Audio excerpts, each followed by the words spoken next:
I monetized this YouTube channel in just 14 days and I will prove to you na hindi lang ako swerte. I-share ko rin sa inyo kung magkano kinita ng channel na to, plus yung secret monetization strategy na hindi tinuturo ng ibang guru at coaches. So make sure panoorin nyo hanggang dulo kasi ituturo ko lahat ng steps na ginawa ko para maulit nyo rin.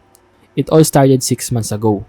Maraming gumagawa ng YouTube Shorts na ranking niche at commentary niche pero gusto ko maiba. Then one day nakita ko tong TikTok account na nagpo-post ng geography videos. Ang nakakagulat, umaabot sila ng 20 million plus views.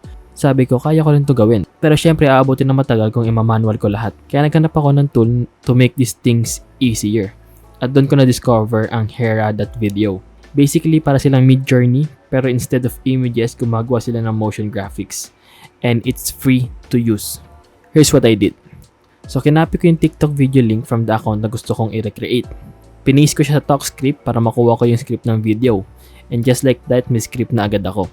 Kinopy ko yung script from talk script and pinaste ko sa ChatGPT. And tinype ko lang tong, I want you to analyze this script. And then pinaste ko yung script.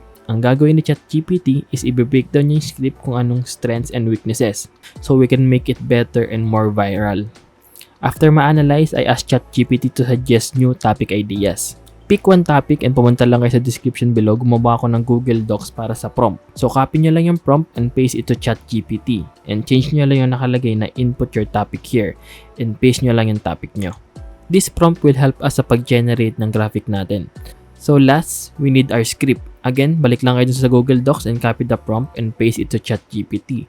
Change nyo lang ulit yung nakalagay na input your topic here, paste nyo lang yung topic nyo ulit. Okay, meron na tayong script. Diyan muna siya, gagamitin natin yan mamaya sa pag-generate natin ng voiceover. So, punta muna tayo sa Hera.video.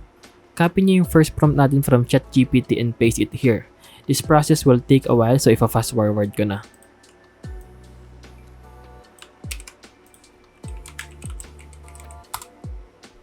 As you can see, Hera generated as a smooth and good-looking geography asset na gagamitin natin sa video natin. Dahil ang gagawin natin ay YouTube Shorts, change nyo lang yung aspect ratio into 9:16. And after that, all you have to do is repeat it dun sa 5 prompts na na-generate natin.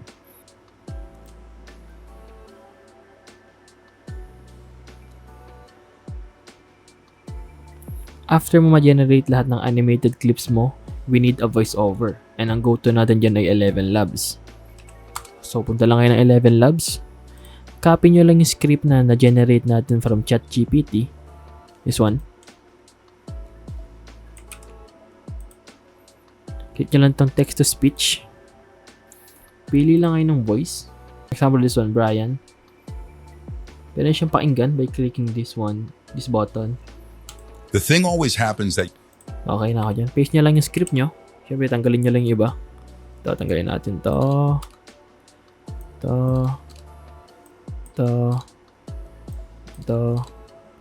At ito.